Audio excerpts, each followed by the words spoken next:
নামাজে মন বসে না। আমাদের অনেকে বলে হুজুর নামাজে দাঁড়ালে মন সাথে থাকে না, নামাজে শুধু ভুল হয়, সূরা যে কয়বার পড়ে নিজেও জানি না।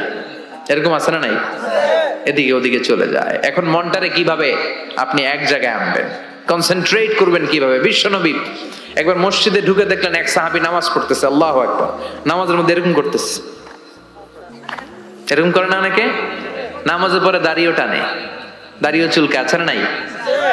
নামাজ পরে জামাও সোজা করে, নামাজ পরে দাড়িও টানে। বিশ্বনবী বললেন লাউ খাশাআত কলবুহু লা খাশাআত জাওয়ারিহুহু, এর অন্তরে যদি আল্লাহর ভয় থাকতো তাহলে এর অঙ্গ প্রত্যঙ্গের মধ্যেও এই ভয়ের ইম্প্যাক্ট পড়তো।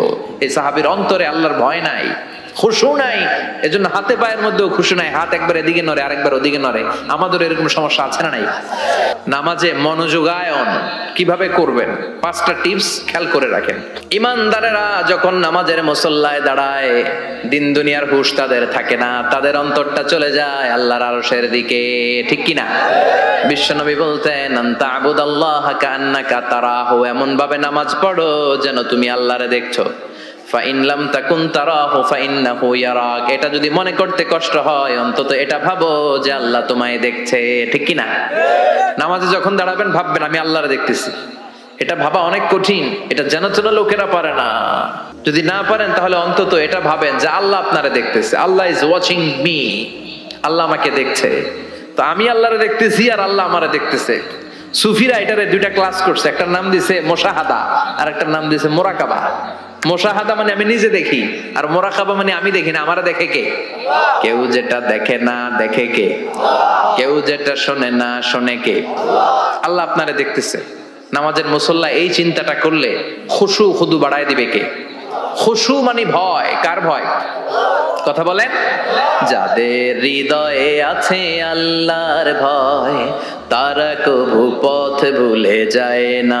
আল্লাহর প্রেম ছাড়া এই দুনিয়ায় কারো কাছে কোনো কিছু চায় না। নামাজে যখন দাঁড়াবেন শুধু নিজেরাই মুসল্লি বানাবেন না, মনটারেও মুসল্লি বানাবেন। আমরা শুধু নিজেরা নামাজি হই, মনটারে নামাজি বানাই না। আমি ঠিকই আল্লাহু আকবার, মন চলে গেছে সৌদি আরব, মন চলে গেছে হিন্দি সিনেমার দিকে, মন চলে গেছে দোকানের দিকে, মন চলে গেছে ক্রিকেট খেলায়, আছে না নাই? উনি কিন্তু মুসল্লি, মসজিদে উনি কি মুসল্লি, উনি হাতে পায়ে একেবারে মুসল্লি, কিন্তু মনটারে মুসল্লি বানায় নাই। এজন্য মনটারেও নামাজি বানাতে হবে। আমরা বলি মনটারে কাজ দেন, মনটারে কখনো অলস বসে থাকতে দেয়া যায় না। আপনিও মুসল্লি হবেন, মনটারেও মুসল্লি বানাতে হবে, তা না হলে মন ডানে বায়ে ঘুরবে। মনের আরবি হচ্ছে কলব। কলব মানে যেটা নাড়াচাড়া করে। এটা এখন এদিকে, পরে ঢাকায়, এরপরে সৌদি আরব, এরপরে আমেরিকা। এটার পাসপোর্টও লাগে না, ভিসাও লাগে না, এটা খালি দৌড়ায়, ঠিক কিনা? এজন্য মনটারে নামাজি বানানোর দরকার আছে না নাই? এজন্য আল্লাহ বললেন ক্বাদ আফলাহাল মুমিনুনাল্লাযীনা হুম ফি সালাতিহিম খাশিউন। মুমিন বান্দাদের প্রথম গুণাবলী হলো মুমিন বান্দারা যখন নামাজে পড়ে মনটারে নিয়ে নামাজ পড়ে, নিজেও নামাজি মনটাও নামাজি, ঠিক কি না? বিশ্বনবী বললেন তোমাদের যদি খুশু খুদু নামাজের মধ্যে বাড়াতে মনে চায়, নামাজের মুসল্লায় দাঁড়িয়ে হৃদয়টারে যদি আল্লাহর আরশে পাঠিয়ে দিতে মনে চায়, তাহলে নামাজের মুসল্লায় যখন দাঁড়াবা মনে করবা এটাই হতে পারে জীবনের শেষ নামাজ। 5টা টিপস দিব আপনাদের মনোযোগ বাড়ানোর জন্য। 5টা। কয়টা? নামাজে মনোযোগায়ন কিভাবে করবেন 5টা টিপস খেয়াল করে রাখেন। কিভাবে নামাজের মনোযোগ বৃদ্ধি করবেন। টিপস নাম্বার 1, সল্লু সলাতান মুআদ্দিয়া, বিদায়ী নামাজ পড়বেন। মনে করবেন হতে পারে আজকে এই নামাজটাই আমার জীবনের শেষ নামাজ। এখন বাজে 10:30, আপনাকে বলা হলো আজ রাত 1টার দিকে আপনার জীবনের হায়াত ফুরিয়ে যাবে। চলে যাওয়া লাগবে না আমাদের? থাকতে পারবো আমরা? চলে যাওয়া লাগবে। রাত 1টায় মালাকুল মউত চলে এসে রূহ কবজ করে নিয়ে যাবে। আর 1.5 ঘন্টা আপনার হাতে সময়। এই 1.5 ঘন্টায় আপনি নামাজ রোজা যা পারেন করে নেন। আপনার হুঁশ থাকবে? কথা কম। 1.5 ঘন্টা পরে আপনার মরণ। আপনি তাড়াতাড়ি করে ওযু করে আসবেন, যায় নামাজে দাঁড়াবেন, মনে মনে ভাববেন আজকে জনমের মতো মাফ চামো আল্লাহর কাছে। আকাম কুকাম যা করছি সব কাইন্দা একেবারে মাফ করায় ফেলাম আল্লাহর কাছে, ঠিক কিনা? সেদিন আপনি ওযু করবেন চমৎকার ভাবে পাঞ্জাবিটা পরে, আতর মেখে, টুপিটা পরে মুসল্লার মধ্যে দাঁড়িয়ে আল্লাহু আকবার বলে নামাজ শুরু করবেন। ওই দিনের নামাজে আপনার কোনো তাড়াহুড়ো নাই, আছে? আজীবন তাড়াহুড়ো করছেন, কিন্তু ওই দিন আপনার তাড়াহুড়ো নাই। ওই দিনের রুকুটা আপনার জীবনের শ্রেষ্ঠতম রুকু হয়ে যাবে। ওই দিনের সেজদাটা আপনার জীবনের শ্রেষ্ঠতম সেজদা হয়ে যাবে। ওই দিন আপনি সেজদায় পড়ে চোখের পানি দিয়ে জায়নামাজ ভিজিয়ে দিবেন। দিবেন না? কথা বলেন, দিবেন না? এর কারণ আপনি জেনে গেছেন এটাই আপনার জীবনের শেষ নামাজ, ঠিক কি না? তো এই যে প্রত্যেক নামাজের সময় মসজিদে যে আল্লাহু আকবার বলে যে দাঁড়াই, এই নামাজের পরে আবার কোন নামাজের চান্স আমি জীবনে পাবো কিনা কোনো গ্যারান্টি আছে? চিল্লায় বলতে হবে, গ্যারান্টি আছে? আরো 30 মিনিট আমরা সবাই বেঁচে থাকবো, গ্যারান্টি? আরো 10 মিনিট বাঁচবো, গ্যারান্টি? শ্বাস যেটা ভিতরে নিলাম ফেলতে পারবো, কোনো গ্যারান্টি আছে? তাহলে প্রতিটা নামাজের সময় আমরা এই কথাটা ভাবি না কেন যে হতে পারে এই নামাজটাই আমার জীবনের শেষ নামাজ, হতে পারে আজকের এই সেজদাটা আমার জীবনের শেষ সেজদা। চিল্লায় বলেন ঠিক কিনা? বিশ্বনবী শিখায় দিলেন মনোযোগায়নের প্রথম পদ্ধতি। নামাজে মনোযোগ থাকে না, মনোযোগ যদি বাড়াতে চাও ভাবো এটাই হতে পারে জীবনের শেষ নামাজ। সল্লু সালাতান মুআদ্দে, perform the salah as if this is your last and final prayer. এমন ভাবে নামাজ পড়ো মনে করো এটাই হতে পারে জীবনের শেষ নামাজ। আজকে থেকে প্রত্যেকবার আল্লাহু আকবার বলার সময় এটা ভাবতে পারবো না আমরা যে হতে পারে এই নামাজটা আমার শেষ নামাজ? এই চিন্তাটা মাথার মধ্যে রাখার দরকার আছে না নাই? সাইয়েদনা আলী রাদিয়াল্লাহু তাআলা আনহু উনি যখন নামাজে দাঁড়াতেন দিন দুনিয়ার হুঁশ থাকতো না। উনার পায়ের মধ্যে জিহাদের ময়দানে তীর ঢুকেছে, তীর বের করতে গেলেই চিৎকার মারে, কাউরে তীর ধরতে দেয় না। বিশ্বনবী বললেন বেলাল আকিমিস সালাহ, নামাজের একামত দাও। নামাজ শুরু করার আগে এক সাহাবীরে বললেন নামাজের মাঝখান দিয়ে যে তুমি আলীর পা থেকে টেনে তীর বের করবে, কারণ আমি জানি আমার মেয়ের জামাই আলী যখন নামাজের যায় নামাজে দাঁড়ায় দিন দুনিয়ার কোনো হুঁশ আলীর আর থাকে না। একামত হলো আল্লাহু আকবার, আল্লাহু আকবার। বিশ্বনবী নামাজ শুরু করলেন, রুকু দিলেন, সিজদা দিলেন। দ্বিতীয় রাকাতের জন্য যখন দাঁড়ালেন বিশ্বনবীর কথা মতো এই সাহাবী যে কাতারের মাঝখানে সাইয়েদনা আলীর পা থেকে গায়ে যত জোর ছিল টান মেরে তীর বের করেছে, ফিনকে দিয়ে রক্ত বের হয়েছে। সাইয়েদনা আলী মুহূর্তের জন্য টের পায় নাই। নামাজ শেষ, সালাম ফিরালেন, তাকিয়ে দেখে পায়ে তীর নাই, চারদিকে শুধু রক্তের বন্যা। বিশ্বনবী বললেন ও আলী চিন্তা করো না, আমার কথা মতো এক সাহাবী তোমার পা থেকে তীর বের করেছে। আমি জানি যখন তুমি নামাজের মুসল্লায় দাঁড়িয়ে যাও তোমার মনটা দুনিয়ায় থাকে না, তোমার মনটা আল্লাহর আরশের দিকে চলে যায়। তোমার নামাজের মধ্যে খুশু খুদু এত বেড়ে যায়, আখিরাতের কথা এত তোমার স্মরণ হয়ে যায়, নামাজের মধ্যে তোমার পায়ের তীর টেনে বের করেছে, এক সেকেন্ডের জন্যও তুমি টের পাও নাই রে আলী। সুবহানাল্লাহ। উনি মনে করতেন এটাই জীবনের শেষ নামাজ। সাহাবারা যখন মরুভূমিতে নামাজ পড়তে দাঁড়াতেন আকাশের পাখিগুলো এসে সাহাবাদের মাথার মধ্যে বসে যেত। মরুভূমির পাখিগুলো মনে করতে এগুলো খেজুর গাছ, পাখিগুলো মনে করতে এগুলো খেজুর গাছ, কারণ সাহাবারা নড়ে না, চড়ে না, ডানে বায়ে তাকায় না। খেজুর গাছ যেমনি ঠায় দাঁড়িয়ে থাকে সাহাবারাও ঠায় দাঁড়িয়ে থেকে নামাজ পড়তেন। চিল্লায় এখন আল্লাহু আকবার। তাহলে মনোযোগ বৃদ্ধির এক নাম্বার পদ্ধতি, মুসল্লায় যখন দাঁড়াবো ভাববো এটাই আমার জীবনের শেষ নামাজ, এরপরে হয়তো নামাজের সুযোগ নাও পেতে পারি, ঠিক কিনা? দুই নাম্বার পদ্ধতি হলো নামাজের মধ্যে আহকাম এবং আরকান গুলো ধীরস্থির ভাবে আদায় করতে হবে, তাড়াহুড়ো নামাজের মধ্যে করা যাবে না। আমাদের হানাফি মাযহাবে তা'দিলুল আরকান এটা ওয়াজিব। রুকুনগুলো আদায় করার সময় ধীরস্থির ভাবে আদায় করা এটা হানাফি মাযহাবে কি ওয়াজিব। চিল্লায় বলেন এটা কি ওয়াজিব। তরক করলে কি করতে হয়? হ্যাঁ, সহু সেজদা দিতে হয়। কিন্তু অন্যান্য মাযহাবে এটা ফরজ, এটা বাদ দিলে আপনার নামাজই হবে না, তাড়াহুড়ো করলে নামাজই হবে না। বিশ্বনবী দেখলেন মসজিদে নববীতে এক সাহাবী নামাজ পড়ে, নামাজ শেষে নবীর কাছে আসলে বিশ্বনবী বললেন সল্লি ফাইন্নাকা লাম তুসল্লি, নামাজ পড়ো কারণ তোমার নামাজ হয় নাই। সাহাবী আবার পড়লেন, আবার আসলেন, বিশ্বনবী বললেন সল্লি ফাইন্নাকা লাম তুসল্লি, নামাজ পড়ো তোমার নামাজ হয় নাই। সাহাবী আবার নামাজ পড়ে আবার নবীর কাছে আসলেন, বিশ্বনবী বললেন সল্লি ফাইন্নাকা লাম তুসল্লি, নামাজ পড়ো নামাজ হয় নাই। এবার সাহাবী এসে বলে ও নবী 3 বার পড়লাম নামাজ আমার হয় না, এর চেয়ে ভালো নামাজ আমি পড়তে জানি না। বিশ্বনবী বললেন তাহলে আসো আমি শিখাইয়া দেই, যখন নামাজে দাঁড়াবা ধীরস্থির ভাবে দাঁড়াবা, রুকুতে যখন যাবা পিঠটারে টান টান করে সোজা করে দিবা। বিশ্বনবী যখন রুকু দিতেন বিশ্বনবীর পিঠটা একেবারে স্ট্রেট ফরওয়ার্ড। সাহাবারা বলতেন বিশ্বনবীর রুকু দেওয়া পিঠের উপরে যদি পানি ভর্তি একটা গ্লাস রেখে দেওয়া হয় পানিগুলা কাঁপবে না, গ্লাসটাও পড়বে না। সুবহানাল্লাহ। তার মানে বিশ্বনবীর রুকুর পিঠটা কেমন ছিল? Straight forward.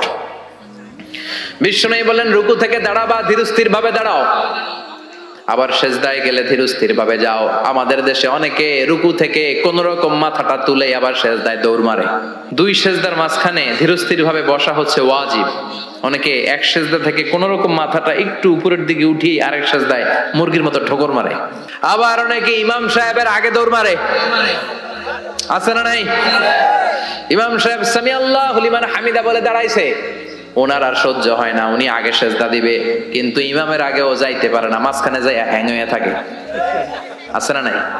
মোবাইল মাঝে মাঝে হ্যাং হয় না, মানে সামনেও যায় না পিছনেও যায় না। তো ওনারাও ইমামের আগে সেজদায় যাবে, তো ইমাম যাইতে পারে না উনিও যেতে পারে না, মাঝ অবস্থায় যায় কি হয়?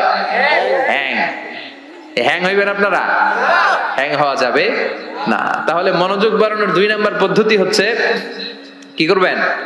ধীরস্থির ভাবে। There is no rushing in salah, there is no hastiness in salah। নামাজের মধ্যে কোনো তাড়াহুড়ো নাই। তাড়াহুড়ো করলে এটা নামাজ হয় না। এমনকি নামাজের দিকে বিশ্বনবী তাড়াহুড়ো করে যেতেও নিষেধ করেছেন। ইদা উকিমাতিস সালাহ, নামাজ যখন শুরু হয়ে যাবে ধীরস্থির ভাবে যাবেন, তাড়াহুড়ো করে যাওয়া যাবে না। 3 নাম্বার পদ্ধতি জামাতে পড়বেন, তাহলে মনোযোগ বাড়ায় দিবে কে? বিশ্বনবী বলেন সালাতুল জামাআত আফদলু সালাতাল ফারদি বি 27 দারাজা। একা একা নামাজ পড়লে যতটুকু সওয়াব হয় জামাতে নামাজ পড়লে 27 গুণ বেশি সওয়াব হয়। জামাতে পড়ার দরকার আছে না নাই? জামাতে পড়লে আর মনোযোগ এদিক সেদিক যায় না। সবাই আল্লাহু আকবার, আমি আল্লাহু আকবার, সবাই আসসালামু আলাইকুম ওয়া রাহমাতুল্লাহ, আমি আসসালামু আলাইকুম ওয়া রাহমাতুল্লাহ। মন আমার এদিক সেদিক যাওয়ার সুযোগ আছে? কম, ঠিক কি না? 4 নাম্বার, নামাজে যা বলেন অর্থ বোঝার চেষ্টা করেন। আমরা সালাতে যেটা বলি এটার অর্থ বুঝি না। আমরা প্রতিদিন বলি আলহামদুলিল্লাহি রাব্বিল আর রহমানির মালিকি, আবার বলি সামি আল্লাহু লিমান হামিদা, কি কইলাম বুঝি নাই।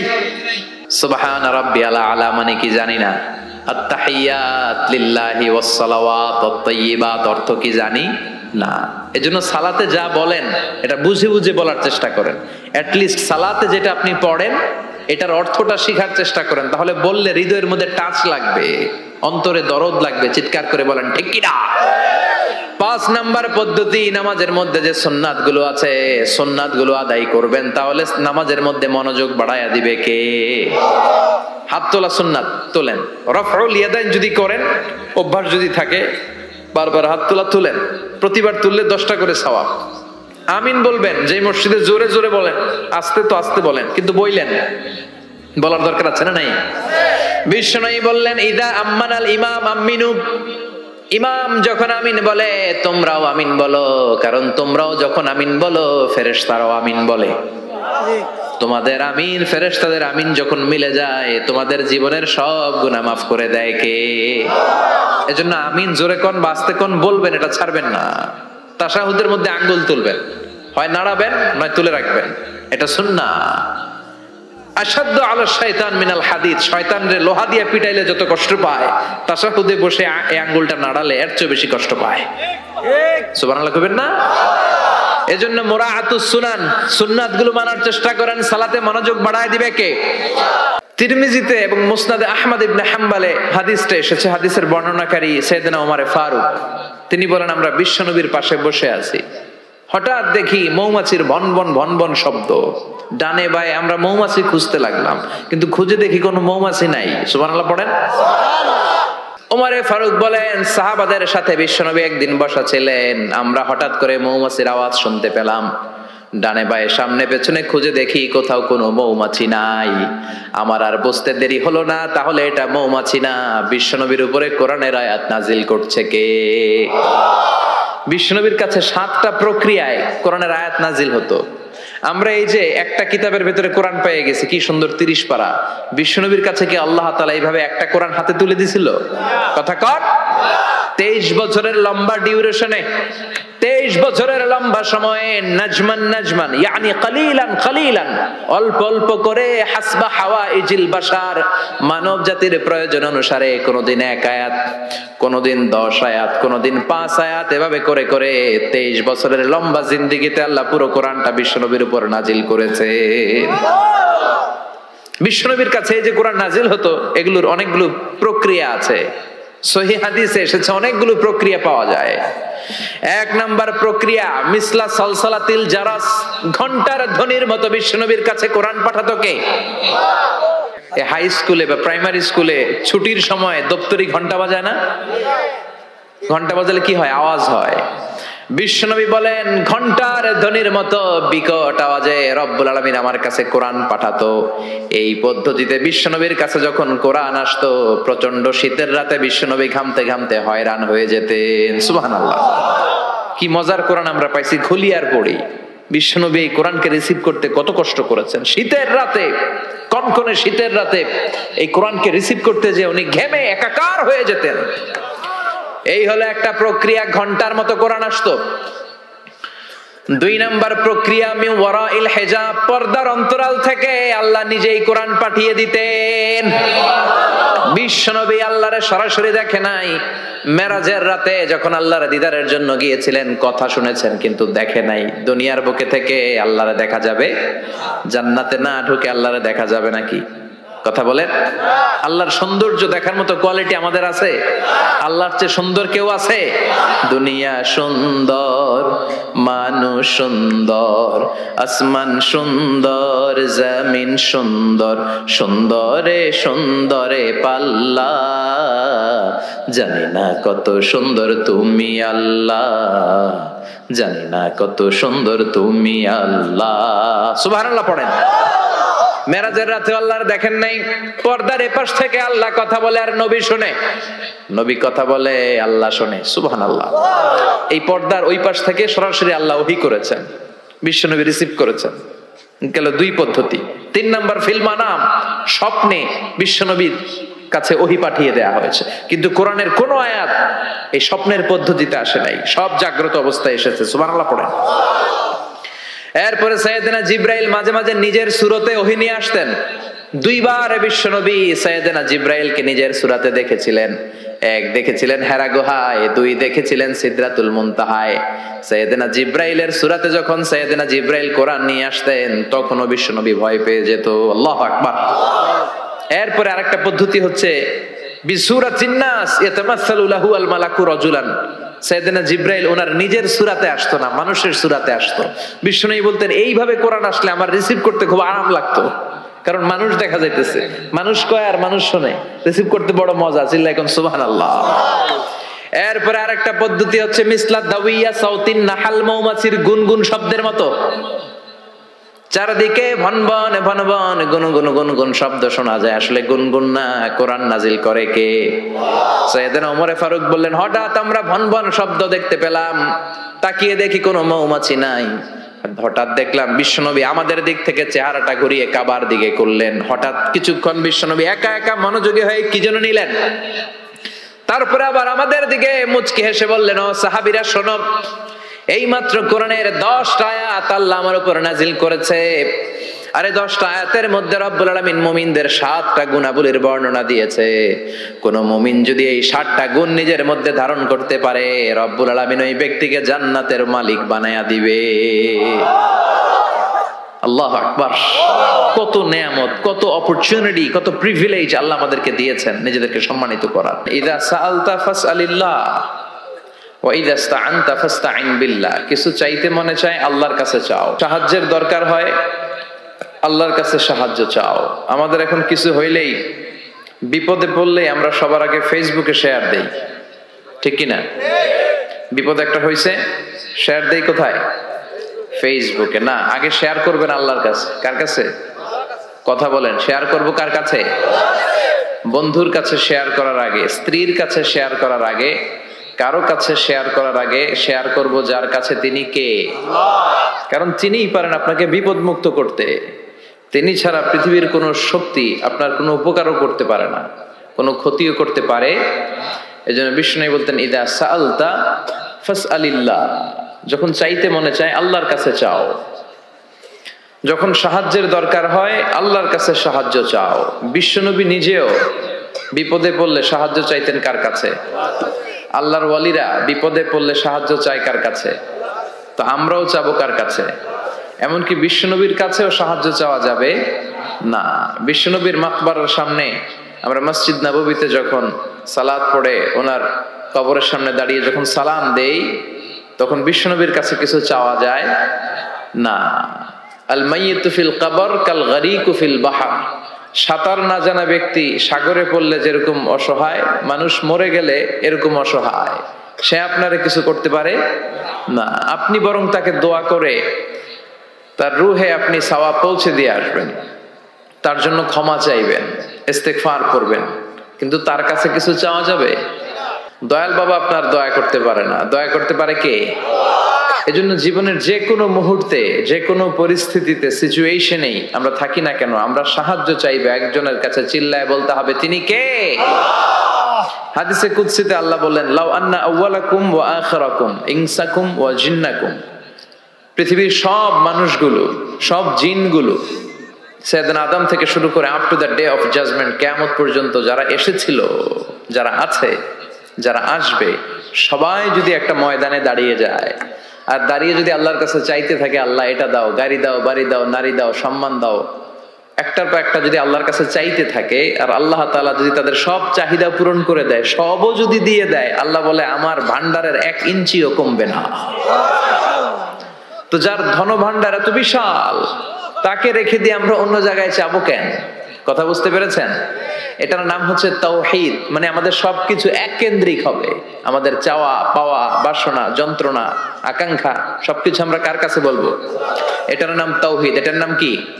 তাওহীদেরই মুর্শিদ আমার মুহাম্মাদের নাম বলো, মুহাম্মাদের নাম। আল্লাহর নাম জপলে বুঝতে পারি, আল্লাহরই কালাম বলো, মুহাম্মাদের নাম। ওই নামেরই রশি ধরে যাই আল্লাহর পথে, ওই নামেরই ভেলায় চড়ে ভাসি নূরের স্রোতে, ওই নামের বাতি জেলে দেখি আরশের মুকাম বলো, মুহাম্মাদের নাম। তাওহীদেরই মুর্শিদ আমার মুহাম্মাদের নাম বলো, মুহাম্মাদের নাম। চিল্লায় পড়েন আল্লাহু আকবার। তো এর নাম হচ্ছে তাওহীদ। তাওহীদ মানে হচ্ছে এক আল্লাহয় বিশ্বাসী হওয়া, ওয়াননেস অফ গড। আমাদের স্রষ্টা একজন। চিল্লায় বলতে হবে কয়জন? আরো জোরে বলেন কয়জন? খ্রিস্টানরা বলে ওদের স্রষ্টা 3 জন। কয়জন? এটাকে আরবিতে বলে তাসলিফ, ইংরেজিতে বলে ট্রিনিটি, বাংলায় বলে ত্রিত্ববাদ। খ্রিস্টানরা 3 খোদায় বিশ্বাসী, আর আমরা কয় খোদায় বিশ্বাসী? 1 খোদায়। খ্রিস্টানরা বলে আল্লাহ হচ্ছে একজন প্রভু, ঈসা আলাইহিস সালাম হচ্ছে দ্য সন অফ গড, আল্লাহর ছেলে। নাউজুবিল্লাহ পড়েন। আবার জিব্রাইল আলাইহিস সালামকেও আরেক খোদা মানে, তারা ওনাকে বলে দ্য হোলি স্পিরিট। কিন্তু আমরা বলি কুল হু আল্লাহু আল্লাহুস লাম ইয়ালিদ ওয়া লাম ইয়াকুল লাহু কুফুয়ান আহাদ। আমরা বলি আল্লাহ এক, অদ্বিতীয়, তিনি অমুখাপেক্ষী। গোটা বিশ্বের সবাই বিপদে পড়লে চায় কার কাছে? আল্লাহ চায় কার কাছে? হ্যাঁ, আল্লাহ কারো কাছে চায় না। এটাই হচ্ছে স্রষ্টা আর সৃষ্টির পার্থক্য। আমরা বিপদে পড়লে আল্লাহর কাছে চাই, আল্লাহ কারো কাছে চায়? আমাদের প্রয়োজন পূরণে আমরা আল্লাহর কাছে ঠেকা, আল্লাহ কি কারো কাছে ঠেকা? এজন্য আল্লাহ বললেন তোমরা সব ফকির। আমরা কি? রব্বুল আলামিন বলেন ইয়া আইয়ুহান নাসু আনতুমুল ফুকারাউ ইলাল্লাহ ওয়াল্লাহু হুয়াল গনিয়ুল হামিদ। ও দুনিয়ার মানুষেরা শোনো, তোমরা হলা ফকির, তোমাদের প্রয়োজনে আমার কাছে চাও, কিন্তু আমি আল্লাহ কারো কাছে চাই না। আমরা সবাই ফকির। আমরা কি? তাহলে ধনী কে? চিল্লায় বলেন ধনী কে? উনি কারো কাছে হাত পাততে হয় না, সবাই ওনার কাছে হাত পাতে। এজন্য আমরা ফকির, উনি হচ্ছেন ধনী। এজন্য সব বিপদে আপদে ওই ধনী আল্লাহর কাছে, অমুখাপেক্ষী আল্লাহর কাছে চাইতে রাজি আছেন তো? ছেলে হয় না, চাইবেন কার কাছে? মেয়ে হয় না, চাইবেন কার কাছে? না দুর্গার কাছে, সরস্বতী, খাজা বাবা, ল্যাংটা বাবা, আউলা বাবা, জাউলা বাবা, আছে না নাই? এগুলোর সাথে আমাদের কোনো সম্পর্ক নাই। সহজটা দিয়ে আমরা কত দিকে দৌড়াই। এক মসজিদে যে সেজদায় পড়ে কাঁদলেই আল্লাহ মনের সব বাসনা পূরণ করে দেয়, ঠিক কি না? আবার বিশ্বনবী বলতেন, বিপদে পড়লে যদিও বিপদটা ছোট হয় আল্লাহর কাছে চাও। বিশ্বনবী বলতেন, তোমার পায়ের জুতার ফিতাও যদি ছিঁড়ে যায় মুচির দোকানে যাওয়ার আগে চাইবা কার কাছে? পায়ের জুতা ছিঁড়ে গেলে ঠিক করার জন্য কার কাছে যাই? আল্লাহর কাছে বলে যায়। মুচির দোকানে যাই না? তো বিষ্ণু বলেন, মুচির দোকানে যাওয়ার আগে একবার আল্লাহর কাছে চাইও। সুবহানাল্লাহ পড়ে বিশ্বনবী নামাজ শেষ করলেন। নামাজ শেষ করে বিশ্বনবী সাহাবাদের দিকে মুখ ফিরিয়ে বসতেন আর বলতেন আল্লাহু আকবার। কি বলতেন? 3 বার পড়তেন আস্তাগফিরুল্লাহ, আস্তাগফিরুল্লাহ, আস্তাগফিরুল্লাহ। তারপর তিনি অনেক আজকার পড়তেন, আজকারুস সাবাহ ওয়াল মাসা। সকাল সন্ধ্যার এই জিকিরগুলো পড়ে উনি ওনার জিহ্বাটারে সিক্ত করে রাখতেন। আমাদের সময়ই হয় না, আমরা নামাজের পরে আল্লাহুম্মা আমিন, ইয়া আরহামার রাহিমিন, সব শেষ। কোন তাসবিহ তাহলিল নাই, জিকির আজকার নাই। বিষ্ণুনবী এটা করতেন না, তাসবিহ পড়তেন। তো বিষ্ণুনবী প্রায় দেখতেন এক সাহাবী সালাম ফিরানোর পরে দেয় দৌড়। বিষ্ণুনবী একদিন বলে, বসো, দৌড়াও কেন? কাজ আছে। বিষ্ণুনবী বললেন, আরে তাসবিহ পড়ে, এটা বড় কাজ। সাহাবী বলে, ইয়া রাসূলুল্লাহ, আমি আল্লাহর কাছে কি চাবো? আমার তো চাওয়ার কিছু নাই। বিষ্ণুনবী বললেন, লবণ চাও, লবণ, নুন চাও, এটা নুন। লবণটাও আল্লাহর কাছে চাইতে বলেছে। সুবহানাল্লাহ পড়বেন না? এজন্য বিপদে আপদে কার কাছে যাব? ছেলে হয় না, কে দিবে? মেয়ে নাই, কে দিবে? ছেলে মেয়ে দুইটাই লাগবে, কে দিবে? আবার দেখেন কাউরে আল্লাহ ছেলেও দেয় না, মেয়েও দেয় না, আছে না নাই? তাহলে দেওয়ার মালিক কিন্তু একজন। চিৎকার করে বলতে হবে, তিনি কে? শুধু মুমিনদের নামে সূরা দিলেন না, মুমিনদের নামে তো দিলেনই, আবার কাফিরদের নামেও দিলেন। সুবহানাল্লাহ। আবার মুমিন আর কাফেরের মাঝখানে আর একটা দল আছে, মুমিনও না কাফেরও না, মুমিনও না কাফেরও না, এদের ভিতরে এক, বাইরে আরেক, এদেরকে চিনা বড় দায়। এরা সব সময় দোদুল্যমান, এরা এদিকেও আছে ওদিকেও আছে। যেই দিকে বৃষ্টি ওই দিকে ছাতা ধরে। এই সরকার ক্ষমতায় আসলে এদেরকে তেল মারে, আবার ওই সরকার আসলে 11 তেল মারে। এখন অবশ্য এত সুযোগ নাই, এখন আমগো সরকার একটা। কথা কন। আগে কখনো যাইতো এদিকে, আবার যাইতো এদিকে, এখন সব সময় একদিকে। আছে না নাই? আমরা চাই দুবেলা দুমুঠো ভাত, আমাদের সিকিউরিটি, আমাদের নিরাপত্তা, আমাদের ইসলাম। যে দেশে আল্লাহু আকবার ধ্বনির সাথে সূর্য ওঠে, আল্লাহু আকবার ধ্বনির সাথে সূর্য ডুবে, সে দেশে আর কিছু থাকবে না থাক, ইসলাম থাকবেই। আমরা চাই আমার এই ইসলামের বিরুদ্ধে কেউ কথা না বলুক, আমার নবীর সম্মান নিয়ে কেউ ছিনিমিনি না খেলুক। আমরা চাই আমার এই কোরআনের ব্যাপারে কথা বলার স্পর্ধা যেন কারো কলিজায় না হয়। জোরে কোন ঠিক কিনা? সাধারণ জনগণ হিসেবে এতটুকু চাওয়া আমাদের থাকতে পারে না? আমাদের নেতা নেত্রীদের কাছে আমরা শুধু এটাই চাই। তো আল্লাহ বললেন, গোলাম মুমিনদের নামে সূরা দিলাম সূরাতুল মুমিনুন, আবার কাফিরদের নামে সূরা দিলাম সূরাতুল কাফিরুন।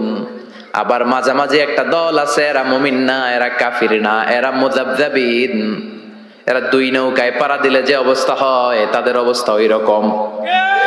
এরা এদিকেও আছে ওদিকেও আছে, নেহি এদার নেহি ওদার, দরমিয়ান মে সদার বাদার। আছে না নাই? এদের উপরে ফিটফাট, ভিতরে গেছেন সদরঘাটে? মুখস্থ কয় খালি, দেখেন নাই সদরঘাটেরা গেছেন? সদরঘাট কি এখনো ফিটফাট হয় নাই? তো এদের অবস্থা হচ্ছে উপরে ফিটফাট, ভিতরে এদিকেও না ওদিকেও না, ভিতরে এক বাইরে আরেক। তার নাম মধু হই হই বিষ হাবাইলা। কয় মধু, কয় কি? আসলে এটা কি? এটা কি মুমিন না মুনাফিক? এই মুনাফিকদের নামও আল্লাহ একটা সূরা দিলেন। কি নাম সূরার? সূরাতুল মুনাফিকুন। দেখেন কোরআনের ব্যালেন্স কত সুন্দর। আল্লাহ বললেন মুমিনদের নামে সূরা দিলাম, কাফিরদের নামেও সূরা দিলাম, আবার মুমিনও না কাফিরও না, মাঝামাঝি একটা ওই দলের নামেও সূরা দিলাম, সূরাতুল মুনাফিকুন। সুবহানাল্লাহ। আমরা মুনাফিক হতে চাই না, চাই? কি হইতে চান? আমরা ঈমানের জীবন চাই, ঈমানের মৃত্যু চাই, আমরা শাহাদাতের তামান্না চাই। আল্লাহ তুমি কবুল করে নাও। বিষ্ণুই বলেন যারা শাহাদাতের তামান্না অন্তরে রাখে না ওরা মুমিন হতে পারে। আর শাহাদাতের তামান্না অন্তরের মধ্যে রেখে লোকটা যদি বিছানায় পড়ে মারা যায়, শহীদদের কাতারে কিয়ামতের দিন তারে দাঁড় করাইয়া দিবে কে? আমাকে শহীদ করে ওই মিছিলে শামিল করে নিও, যে মিছিলের নেতা মীর হামজা, খোবায়েবে খাব্বাব, আল্লাহর কাছে যারা অতি প্রিয়, শামিল করে নিও আমাকে শহীদ করে ওই মিছিলে শামিল করে নিও। পড়েন আমিন। চিল্লায় পড়েন আমিন। মরতে যখন হবেই আমরা শাহাদাতের মৃত্যু চাই। সাইয়েদনা ওমর ফারুক আল্লাহর কাছে দোয়া করতেন, আল্লাহ আল্লাহুম্মা রযুকনা শাহাদাতান ফি সাবিলিক ওয়াল মাউতা ফি হারামি রাসূলিক। ও আল্লাহ আপনি আমারে শাহাদাতের মৃত্যু দেন, আমার মৃত্যু পৃথিবীর কোন শহরে না দিয়ে বিশ্বনবীর শহরে মদিনাতে আমার মৃত্যু দেন। ওনার দোয়া কবুল করে নিয়েছে কে? উনি অ্যাসাসিনেটেড হয়েছেন, আত্মাইর আঘাতে উনি নিহত হয়েছেন। আর ওনার কবরটা আছে বিশ্বনবী, তার পাশে আবু বকর, তার পাশে ওমরে ফারুক শুয়ে আছে। সুবহানাল্লাহ পড়েন। দুই সাথীকে পাশে নিয়ে হায় ঘুমিয়ে আছে নিঝুম নিরালায়, আমি সইতে পারি না বিরহ জ্বালা, ধন্য করো দিদারে ডেকে লও মাবুদ আল্লাহ, রওজা পাকের কিনারে। ঠিক কিনা? ডেকে লও রাসূল আল্লাহ না, ডেকে লও মাবুদ আল্লাহ। কারণ রাসূল আপনাকে দিদার দিতে পারে না, দিদার দিবে কে? বিশ্বনবীর স্বপ্নে দেখা অনেক বড় নিয়ামত। চাইলে বিশ্বনবীরে স্বপন যোগে দেখা যায় না। আল্লাহ যারে এই নিয়ামত দিতে চায় তারে দেয়, সবাইরে আল্লাহ দেয় না। এজন্য এই নিয়ামতটাও বিশ্বনবীর কাছে যাওয়া যায় না, চাইতে হবে কার কাছে? আল্লাহ আপনারে দিদার দিবে কি দিবে না এটা আল্লাহর চয়েস। বিশ্বনবী এসে আপনারে দিদার দিতে পারে না। আল্লাহর হুকুম না হলে বিশ্বনবীও দিদার দেন না। চিৎকার করে বলেন ঠিক কি না? বিশ্বনবীর ইন্তেকালের পরে সাহাবারা মা আয়েশার কাছে যে বলে, ও আম্মা আমাদের নবী কেমন ছিল বলেন। মা আয়েশা বলতেন কানা খুলুকুহু আল কোরআন, বিশ্বনবীর চরিত্র ছিল কোরআনের চরিত্র। কিসের চরিত্র? পুরো 30 পারা কোরআনে থিওরিটিক্যালি যা বলে দেয়া আছে বিশ্বনবীর জীবনীতে প্র্যাকটিক্যালি সেগুলো করে দেখানো আছে। সুবহানাল্লাহ। সাহাবারা বললেন, ও মা এত সংক্ষেপে কেন বলেন, একটু বিস্তারিত বলেন আমার নবীর চরিত্র কেমন ছিল। মা আয়েশা বললেন, ও সাহাবারা তোমরা কি কোরআনের 23তম সূরা সূরাতুল মুমিনুনের প্রথম 10টা আয়াত তেলাওয়াত করো নাই? এই প্রথম 10টা আয়াতের ভিতরে যেই গুণের কথা আছে সবগুলো গুণ দিয়ে তোমাদের নবীর জীবন সাজানো ছিল। আল্লাহ বললেন قد أفلح المؤمنون الذين هم في صلاتهم خاشعون। قد أفلح المؤمنون দিয়ে আল্লাহ শুরু করেছেন। قد أفلح المؤمنون, successful indeed are the believers. সফল কাম হলো তারা ঈমান এনেছে যারা। কার কথা? সফল কারা? who are the successful in life? যদি আপনারা কেউ প্রশ্ন করে সফল কারা, যদি আমাদেরকে জিজ্ঞেস করা হয় কারা সফল, সফলতার মানদণ্ড কি? এই পৃথিবীর বুকে সফল হওয়ার অনেক মানদণ্ড হতে পারে, পারে না? In terms of wealth and money, অর্থের মানদণ্ডে কারা সফল যদি জিজ্ঞেস করা হয় কার নাম বলবেন? হ্যাঁ, বিল গেটস, তাই না? মাইক্রোসফট কোম্পানির মালিক, কত টাকার যে সে মালিক সে নিজেও জানে না। আর কে আছে এরকম সফল? ওয়ারেন বাফেট, অনেক বড় ধনী। আর কে আছে? স্টিভ জবস, অ্যাপল কোম্পানির মালিক, তাই না? প্রিন্স ওয়ালিদ বিন জালাল, একটা প্লেন আছে, নিজের জেট প্লেন, যে প্লেনটার 70% স্বর্ণ দিয়ে বানানো প্লেন, এটার 70% মেড অফ গোল্ড। তাহলে অর্থের মানদণ্ডে যদি বলি সফল কারা, এদের নাম আসবে। ক্ষমতার মানদণ্ডে সবচেয়ে বড় ক্ষমতাশীল, এরপরে আর কে আছে? Vladimir Putin, president of Russia. এরপরে নরেন্দ্র মোদী, চীনের, ওটার নাম কি? চীনের আগে ছিল হু জিনতাও, কি নাম? ওয়াং ফুয়াং সোয়াং জোয়াং খোয়াং, এগুলো বললে ওদের নাম হয়ে যায়। তোর নাম হচ্ছে হু জিনতাও। এখন আরেকটা কি যেন জি জিং, এরকম একজন আসছে। হ্যাঁ, জি জিং ক্ষমতার মানদণ্ডে অনেক ক্ষমতাশীল। অ্যাঞ্জেলা মার্কেল আছে, এটা এরা হচ্ছে ক্ষমতার মানদণ্ডে সফল। তাহলে অর্থের মানদণ্ডে একদল সফল, ক্ষমতার মানদণ্ডে আরেক দল সফল। এবার যদি বলি in terms of name and fame, ক্ষমতা নয়, অর্থ নয়, জনপ্রিয়তা বললেই চিনে। মেসি আছে না নাই? ওই সব চিনে, মুখস্থ। নাম কি? মাসিনা বেটা, মেসি। নেইমার আপনিও জানেন, সর্বনাশ, কিয়ামতের আলামত, হুজুরও জানে। কি নাম? নেইমার। আর কি আছে এরকম? রোনাল্ডো। আর কি আছে? এক নামে চিনে, গোটা বিশ্ব চিনে। বাংলাদেশের জনপ্রিয়তার বিচারে যদি বলি, এক নামে শেখ হাসিনা, সবাই চিনে। হ্যাঁ, খালেদা জিয়া এক নামে চিনে, মাশরাফি বিন মুর্তজা এক নামে চিনে। এখন আর একটা আছে হিরো আলম, আছে না নাই? In terms of name and fame, Allama Delwar Hossain Sayeedi এক নামে 17 কোটি বাংলাদেশের মানুষ চিনে। চিল্লায় বলো ঠিক কিনা?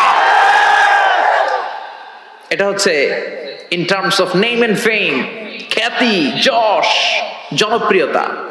তার মানে দুনিয়ার বুকে অর্থের মানদণ্ডে কিছু লোক সফল, আবার ক্ষমতার মানদণ্ডে কিছু লোক দুনিয়ার বুকে সফল, আবার জনপ্রিয়তার মানদণ্ডে কিছু নাম বললেই সবাই চিনে। অমিতাভ বচ্চন, শাহরুখ খান, আমির খান, সালমান খান, খয়ার খান, আছে না নাই?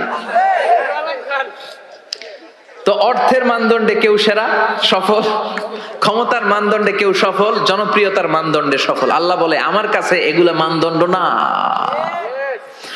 আল্লাহ বলে ক্ষমতা আমার কাছে মানদণ্ড না সফল হওয়ার, অর্থ আমার কাছে সফলতার মানদণ্ড না, জনপ্রিয়তাও আমার কাছে সফলতার মানদণ্ড না। আমার কাছে সফলতার মানদণ্ড হলো ঈমান। আল্লাহর কাছে সফলতার মানদণ্ড কি? দুনিয়াতে আপনার টাকা আছে, ক্ষমতা আছে, আপনি বের হলে সামনে গাড়ি, পেছনে গাড়ি, সামনে পুলিশ, পেছনে পুলিশ, সামনে বডিগার্ড, পেছনে বডিগার্ড, কিন্তু আল্লাহর কাছে এই ক্ষমতার 4 আনা দাম নাও থাকতে পারে। চিল্লা এখন ঠিক কিনা? আল্লাহ বলেন ক্ষমতা আমার কাছে সফলতার মানদণ্ড না, অর্থ আমার কাছে সফলতার মানদণ্ড না, জনপ্রিয়তা আমার কাছে সফলতার মানদণ্ড না। আমি আল্লাহর কাছে সফলতার মানদণ্ড হলো ঈমান। আল্লাহর কাছে সফলতার মানদণ্ড কি? ঈমান যদি না থাকে তার কোনো দাম in the day of judgement আল্লাহর কাছে আছে? চিল্লায় বলেন আছে। সেজন্য আল্লাহ বললেন ক্বাদ আফলাহাল মুমিনুনাল্লাযীনা হুম ফি সালাতিহিম খাশিউন। এই দুনিয়া এবং আখিরাতে সফল হয়েছে তারা, আল্লাহর উপর ঈমান এনেছে যারা। ঠিক কি না? সফল হয়েছে কারা? ঈমান এনেছে যারা। চিল্লায় উত্তর দেন, সফল হয়েছে কারা? নাকি যাদের টাকা বেশি এরা সফল, ক্ষমতা বেশি এরা সফল, এক নামে সারা বিশ্ব চিনে, সেলিব্রিটি, এরা সফল? সফল হচ্ছে ঈমানদার। আমরা সেই ঈমানদার গোষ্ঠীর মানুষ, আমরা সেই ঈমানের পথের সৈনিক। চিল্লায় বলেন ঠিক কি না? আল্লাহ বললেন ক্বাদ আফলাহাল মুমিনুনাল্লাযীনা হুম ফি সালাতিহিম খাশিউন। আমার কাছে সফলতার মানদণ্ড হলো ঈমান। আমার কাছে সফল হলো তারা, ঈমান এনেছে যারা। কিন্তু ঈমানটা আধা আধা মানলে হবে না, পুরাপুরি ঈমান থাকতে হবে। ঠিক কি না? কেউ যদি বলে কোরআনের আধা মানি না, মুমিন না কাফের? কেউ যদি বলে আমি এই সূরা মানি ওই সূরা মানি না, মুমিন না কাফের? কেউ যদি বলে আমার যেটা ভাল লাগে, আমার দলের জন্য যেটা সুবিধা ওইটা মানি, আমার দলের জন্য যেটা ঝামেলা ওইটা মানি না, এরকম আছে না নাই? মিষ্টি খাওয়ার সুন্নত মানে, মায়ের খাওয়া যে সুন্নত মানে না, আছে না নাই? মিষ্টি মিষ্টি কথা মানে, ঝুঁকি নেওয়া যে সুন্নাত ওইটা মানে না, এরকম আছে না নাই? সুন্নাত নয় শুধু সুমধুর আলাপন, আর সুন্নাত হলো হুঙ্কার গর্জন। ঠিক না? সুন্নাত শুধু নয় নির্জন ধ্যানে যাওয়া, আর সুন্নাত হলো পাথরের আঘাত খাওয়া। মোহাব্বতে তার সুদিনের সাথী তুমি, দুর্দিনেও তার পাশে থাকো কি। আরো কিছু সুন্নাত আছে তুমি জানো কি, জানলেও জীবনে কখনো তা মানো কি। সুন্নাত নয় শুধু দাওয়াতের মেহমান, সুন্নাত নয় শুধু খাওয়া শেষে মধুপান, আরো কিছু সুন্নাত আছে তুমি জানো কি, জানলেও জীবনে কখনো তা মানো কি। চিল্লায় বলেন ঠিক কি না? তার মানে আল্লাহর কাছে সফলতার মানদণ্ড হলো ঈমান, কিন্তু সাধারণ ঈমান নয়, ঈমানটা হতে হবে পূর্ণাঙ্গ ঈমান। কিছু মানলাম না এমন করা যাবে না। মানলে পুরোটাই মানতে হবে। কার কথা? চিল্লায় বলেন কথাটা কার? আবার আল্লাহ বললেন ঈমান আনলে নির্ভেজাল ঈমান থাকতে হবে। ওই ঈমানের মধ্যে শিরক থাকলে হবে নাকি? কথা কম। আল্লাহ বললেন ওয়াল্লাযীনা আমানু ওয়া লাম ইয়ালবিসু ঈমানাহুম বিযুলমিন উলাইকা লাহুমুল আমনু ওয়া হুম মুহতাদুন।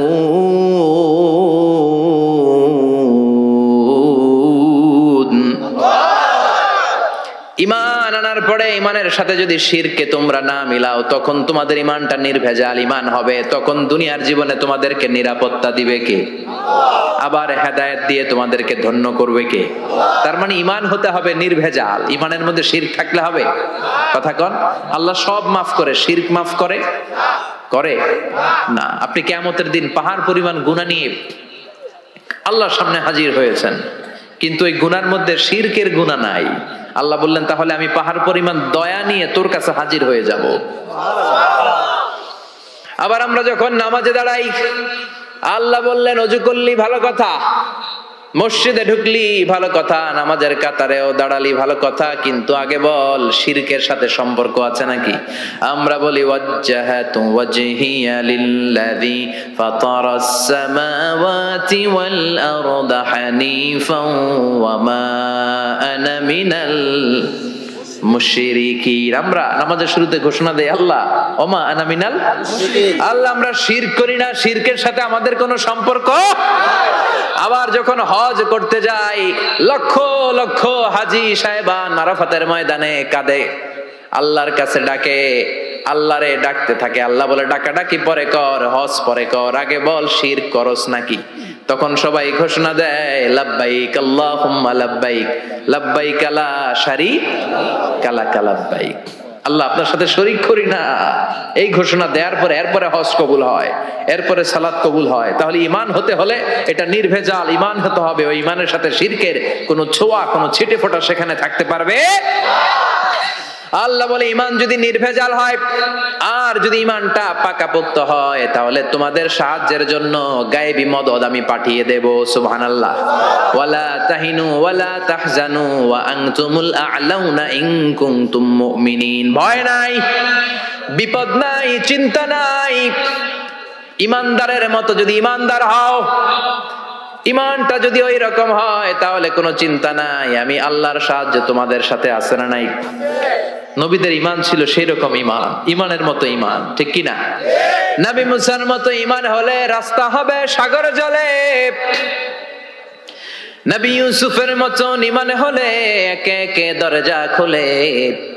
নবী ইব্রাহিমের মতো ঈমান যদি আজও থাকে বিদ্যমান, অগ্নিকুণ্ডে দেখতে পাবে খুবসুরত এক ফুল বাগান। সুবহানাল্লাহ পড়েন। এজন্য ইমানের মতো ইমান হলে সাহায্য পাঠাবে কে? আল্লাহ বললেন ওয়ালা তাহিনু ওয়ালা তাহজানু ওয়া আনতুমুল আ'লাউনা ইন কুনতুম মুমিনিন। ভয় পেও না, চিন্তা করো না, আল্লাহর সাহায্য আছে না নাই? বিপদ যত বেশি আসে, পরীক্ষা যত বেশি আসে, বিজয়ের পতাকা পতপত করে উড়ার সময়টা কাছে আসতে থাকে, ঠিক কি না? আকাশে যখন ঘুটঘুটে বেশি অন্ধকার দেখা যায়, প্রচন্ড অন্ধকারে যখন আকাশ একেবারে ছেয়ে যায়, রাত্রি যখন গভীর হয়ে যায়, সুবহে সাদিকের আলো আসার সময়টা কাছে আসতে থাকে, ঠিক কিনা? গর্ভবতী নারীর পেটের প্রসব বেদনা যত বেড়ে যায়, নতুন মেহমান দুনিয়াতে আসার সময় ঘনাতে থাকে, তেমনি ইমানদারের উপর আযাব গজব অত্যাচার যত বাড়তে থাকে, ইসলামের বিজয়ের সময়টাও কাছে আসতে থাকে। এজন্য ইমান হতে হবে ইমানদারের মতো, ইমান হতে হবে পাক্কা ইমান। চিল্লায় বলেন ঠিক কিনা? সে আল্লাহ বললেন قد أفلح المؤمنون الذين هم في صلاتهم خاشعون. Successful indeed are the believers. সফল হলো তারা, ঈমান এনেছে যারা। কার কথা? চিল্লায় বলেন।